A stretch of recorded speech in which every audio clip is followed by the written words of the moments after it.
кошкон.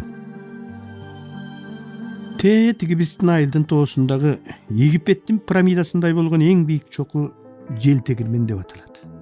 Эмне үчүн минтип аталып калганын эч ким деле билбейт.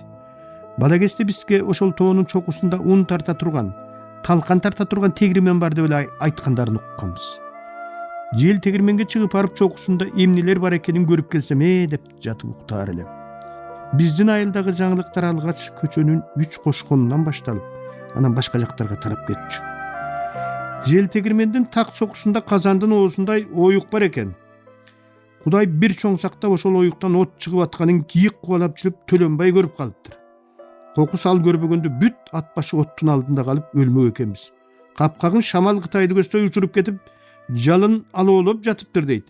Төкөм көрөөрү менен чапанын жаба салып, оозун бүтүп, тегерегин чоң таштар менен бастырып, от чыккыз кылып бекитип келиптир дейт деп айта беришчү. Мен бүтүндөй ат башына жалгыз өзү барып сактап калган Төлөнбай деген кишини башка айылдан эмес, биздин айылдан чыкканына катуу сыймыктанаар элем. Чоң кишилер ишенер ишенбесин билбейм. Мен жел тегирмен жөнүндөгү уламышка кадимкидей ишенчүмүн. Анын үстүнө Төлөнбай акебиз чын эле мергенчи болчу. Мылтыгын астына алып эле жума сайын тоого жөнөп кетчү. Тоого жөнөгөнүн көп көрдүк, бирок кийик атып келгенин бир да жолу көргөн жокпуз. Бирок ал тоого жөнөсө эле төкөм жел тегирмендин оосун бүтөгөнү кетиптир дейт деген сөз кошо тарачу. Кийин көз өтүп кеткенде да айылдагылар бейиши болгур Төлөнбай өлбөй тирүү турсам Кытайга барып жел тегирмендин капкагын таап келем. Жылда бирден чапан менен бүтөй берип чапан түтпөй кетти дечүлө раматылык. Тилегине жетпей кетти. Тирүү болгондо капкагын таап келет болчу деп кейип калышчу. Анан бир күнү эле Төлөнбайдан да тиги шамалдын уулу айып жакшы чыкты дейт. Бөдөнөнүн бөтөгөсүн жаратканын өз көзүм менен көрдүм. Атасы шамалды тарса Төлөнбайдан ашып түшкөн көзгө таар мерген болот деп бакылдап калышты.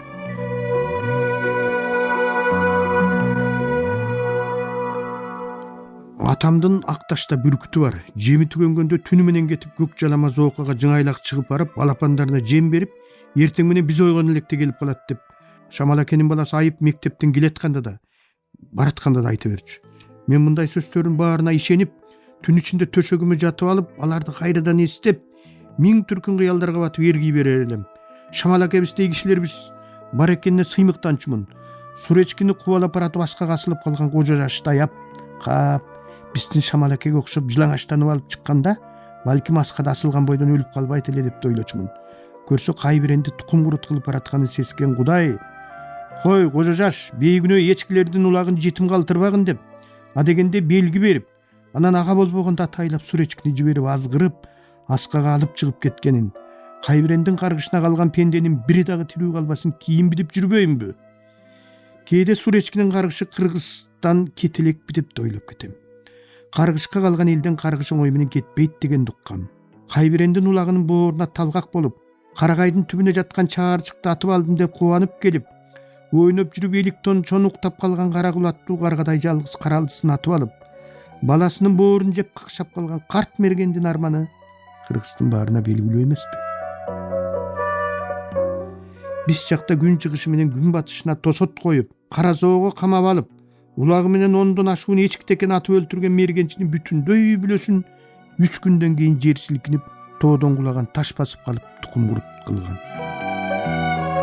Эмчегинде сүт кайнап, мына төлдөйт, ана төлдөйт деп турган маалында убал сообуна карабай, кайбирендин этин эңсеп, үйүнө үстөл жайып, казанын асып коюп, азыр эле атып келе калабыз деп, эне кайбирендердин желининен сүтүн агыскан бойдон Аксайды айланта кубалап жүрүп аткылап, асмандан вертолету кулап түшүп, тирүүлөй өрттөнүп кеткен жигиттерибиздин кайгылуу өлүмүн кыргыздар бүгүн бат эле унутуп калышты.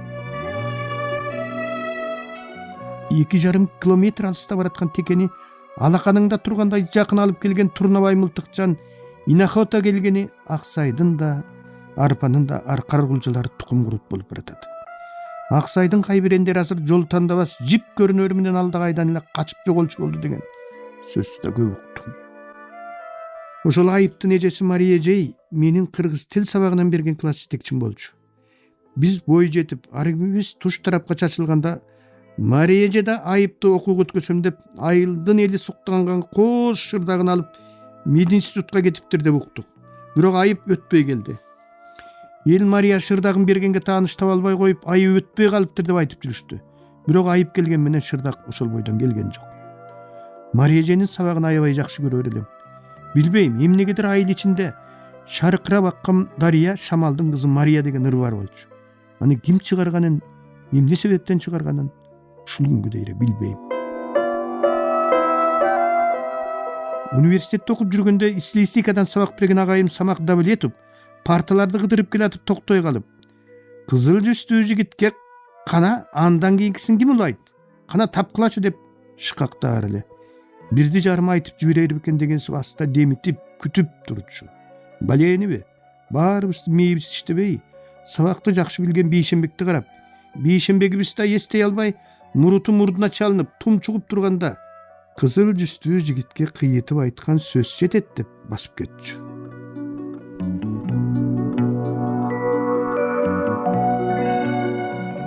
Биздин ат башылыктар өмүрү майланбаган керсөтүгү менен 3 кошкондун чаңын кечип турганына карабай, жаңы эле Жоочап же Кенесарынын башын өзү кесип келген сыбыргыштап турат. Совет убагынан бери кие берип, такасы эбак жешил болтуруп, таманы такыр эле жер менен жер болуп, жепирейип бүткүнүн урганы да жок. Башына кийген ар кайсыл жерине майдын тагы түшүп, кара темгил болуп калган жаман чий шляпа. Үстүндөгүсү кайта жуула берип, өзүнө окшоп ырышкан трайка костюм, мойнунда жакасы чычылган күрөң чакмак көйнөк, көйнөгүнүн өңүнө карабастан майланышкан ак галстук байланып алган. Салам айтсаң жөн алиге албай кекирейип, табы тартпай, тамексин көккүйлөп, туураланып туруп араңалат. Жай турмуштан сүйлөсөң жакпайт, дароо саясаттан ышкыртат. Алганы фабула, окуганы Жалаң Барат Байракеевдин макалалары, укканы Азаттык менен BBC, чеккени куйругу жок тамеки. Бир жолу бара калсам ушулар турат 3 кошкондо. Болгондо да Бакиевди талкуулап жатыптыр. Өлгөнүнө 1 жума болду. Сөөгү Германиянын холодильнигинде жатат деди. Чий калпак кийген май галстукчан азыр эле ошол жактан келгенсип сөймөйүнчү айткан эмес. Бу Кудай албагырдын сөймөй ушул түбүң түшкөн дүйнөдө далай очоктун күйбөгөн да, далай тешиктин кирген да кирбеген да жерин ойбоюна койбой көөлөй берип, ыргытып жибергенден башкага жарабай, жедеп шиш кара болуп бүткөн кыйды көсөгө окшоп калган сөймөй эле. Ини сатыптыр деген чынбы деди, 2 колун белине алып, чычыбийчүдөй баскан эмеси чий калпактын оозун тиктеп. Бирөөдөн 1-2 күнгө карсы чурап келип сала койгонсуган темир тиштерин салаңдатып. Баласы Максим атыптыр. Жанышы кирип келгенче успейт этип калыптыр деди. Молодец экен, өлтүрүп аткан бекен анан деди үстүн кээрди ачыла бергенде, Аксайдын арагы менен аязы күбүп кеткен тиштеринин ордунда кызыл белдин суу жеп кеткен жошолуу жарын окшоп кызарган эти көрүнгөн. Астын кээрине жетилөй чаптап алган эмес. Көкме, холодильниктен түрү Бакиевди салмак беле. Өлгөн ошол да деди, эмнегедир күрмөсүнүн жеңин билегинен кесип ыргытып, анын ордуна брезент улап алганы. Дели рас болуптур, сооп-кана болуптур. Ошону көрмөк ал. Өткөндө билесиңерби? Ат башынан өлөөр чичип баратып, сары коонун талаасына токтоп, так жолдун ортосуна саржандай болуп талтайып туруп алып, 2 колун оозуна салып алып, жыландай ышкырганын. Падыша кебетеси жок эниң турайын. Ошондо эле оңбой калган болчу бул дуңган. Ошондо эле мунун туалетте отурса дагы толук чычпай, кызганып, өзүнүн огородундагы пияз эккен жерге барып чычудай болуп, богун аяп, калганы шымын ала кетчү эмекенин түшүнгөм ошондо. Анан ушундай айбанды оңчу беле деди. Четте турган Матай Малакайчан. Ал анан бери боло калып 2 колун жыртык чөнтөгүнө салган бойдон чыйт эткисе түкүрдү эле. Түкүрүк 2 метр ары барып күптеп түштү. Мына ушундай бийик жердин дымагы да бийик. Ат баштай бийик жерде дымагың болбосо заматта өлүп жок болосуң. Кудай бизди мына ушул дымагы жоктуктан сактасын.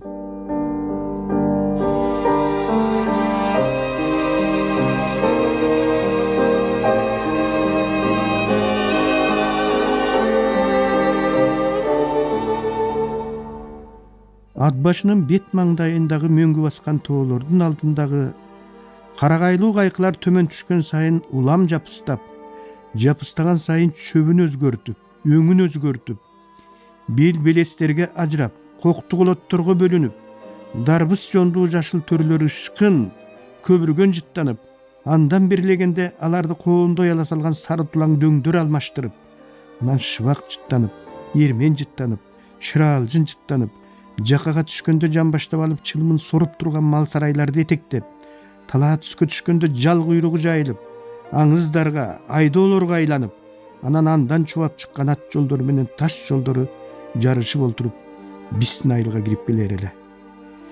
Тоо коюнуна кирерим менен гүлдөрү буруксуп жыпар жытын төгүп тосоор эле.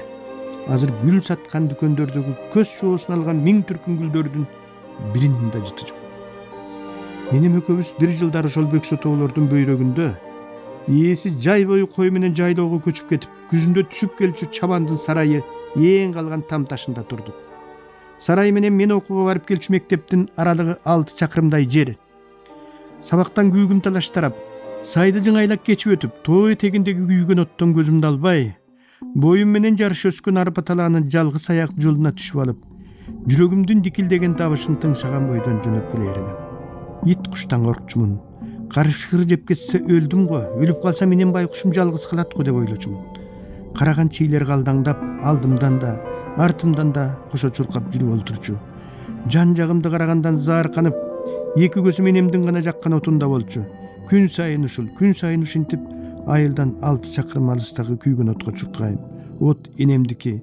Энем ошол биз жашаган сарайдын кароолчу кемпири эле. Энем ошол жылы сарайдын ээсинин 5 белчирден кыйып келген карагайларын карайм деп, маал-маалы менен ойгонуп, көйнөгүнүн сыртына жалаңкат кемселин кие салып тышка чыгып, кайтар деген бир барак кагасы жогуна карабай түнү бою карагай кайтарып чыкчу. Аны карагайчы кемпир деп коюшчу. Ушул карагайларын аман эсен өткөрүп берсек, эмдиги жылы кыштакка көчүп барып жашайбыз. Окууңа да жакын деди энем ошол жылы. Ура деп энемди өпкүлөп жибердим. Анткени мектепке барып келчү жолдун алыстыгы көкөйүмө көк таштай тийип, көкүрөгүмдү сары зил басып бүткөн эле.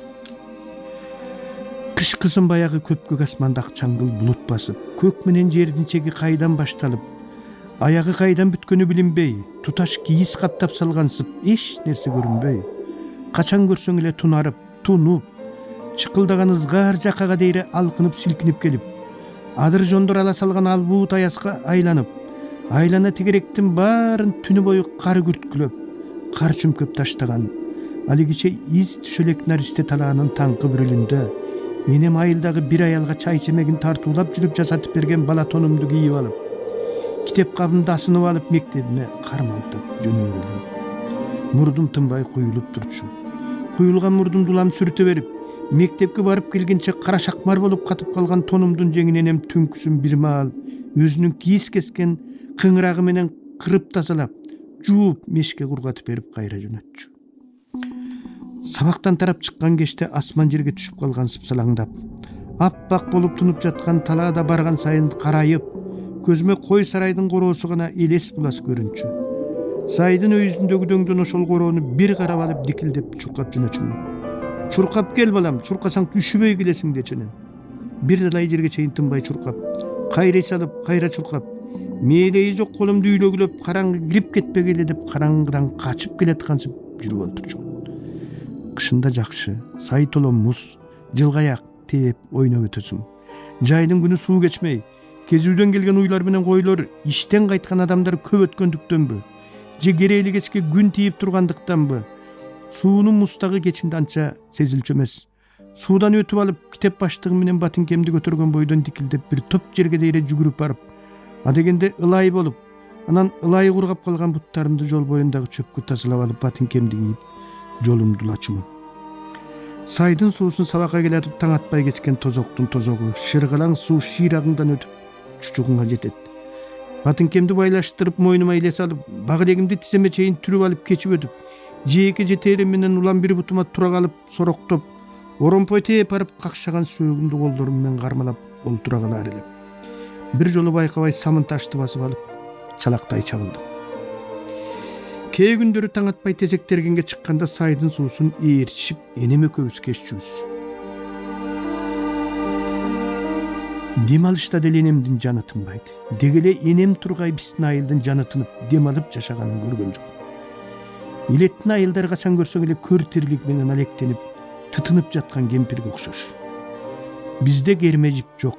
Энемдин таң атпай жууган кирлери чабылган чөптүн бетинде. Кызыл тасыл гүлгө окшоп жайылып жатат.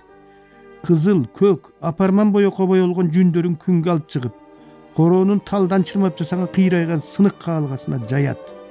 Анан таш кемегеге от жагып казанга арпа куурат. Бадырак жейм. кирип чыгып чийин согот, максым жасайт, ачыганда укмуш талкан чалып туруп бир чоң аяк басып алып, мен да жипке чырмалып, баканга арта салынып, салаңдап турган таштарды алмак салмак алмаштырып, ортосуна улам бирден чий салып алып, чий согушам. Чий сокконду үйрөнүп алгам. Чийибиз түгөнгөндө жыланды коого барып чий тартып келебиз. Аты эле айтып тургандай, жыланды коодо чий да, жылан да толтура. Эне былтыр дакен, какен болуп ойноп келип ушул жерден жылан өлтүргөнбүз дедим. Балекетиң да эне андай кылчу эмес. Жыланды да Кудай жараткан. Кудай аны өлтүрсүн деп жараткан эмес дейт. Карачаар жылан экен дейт. Карачаар жыланбы, ак жыланбы, кыргыз жылан өлтүргөн эмес балам. Илгери биз бала кезибизде түнү бою боз үйдүн керегесинин түбүндө түп күчтө ийрилип түнөп чыккан жыландар болгон. Анан апаларыбыз тийбегиле, чочутпагыла деп жылан жаткан жерден баштап босогунун аягына дейре ак чачып чыкчу. Баягы жылан ошондон кийин жаткан жерден ойгонуп, соймоңдогон тилин акка тийгизип алып, келген жагын көздөй кайра сойлоп кетчү. Көрсө жыландардын да ниети карарып жаманына ооп калган кезинде анысын агартып алыш үчүн ак истеп, ак эңсеп жер астынан боз үйлөргө чыгып келчү турбайбы жарыктыктар. Анан ак чачкан жылан ниетин агартып алган соң экинчи кайрылып келчү эмес. Деденим. Ак деген эмне?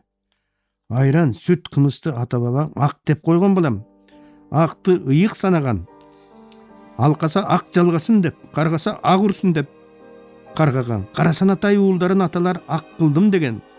Ак кылганы өз энесине колу тийген, тили тийген баласынан кечкени, баш тартканы болгон. Энелердин эмчегим сүтүм ак кылдым деген ошондон калган. Эмчек сүтүн ак кылганы бакпай баса берген кыз уулун сүтү менен каргаганы балам. Каргыштын эң оор мусапырдын каргышы, ата эненин каргышы, анан элдин каргышы. Ушул 3 каргыштын бирине калган адам оңбойт. Каргыштан койдун каргышы гана бөрүгө жетпейт. Калган каргыш жаман балекетиңдилай. Каргышка кала көрбө. Мындан кийин жылан өлтүрбөй жүргүн деди. Жылан да каргайбы эне дедим. Каргабай коймок беле. Кантип каргайт? Бешигиңде уктайын, бейитиңден чыкпайын. Өкүргөн жерден уктайын, өлүгүңдөн чыкпайын. Мүрзөңө киргенче кубалайын. Мүлжүлгөн башыңда уялайын деп каргайт. Ой, жаман каргайт турбайбы? Баягы жыландар тууралуу жомогуңду айтып берчи эне дедим.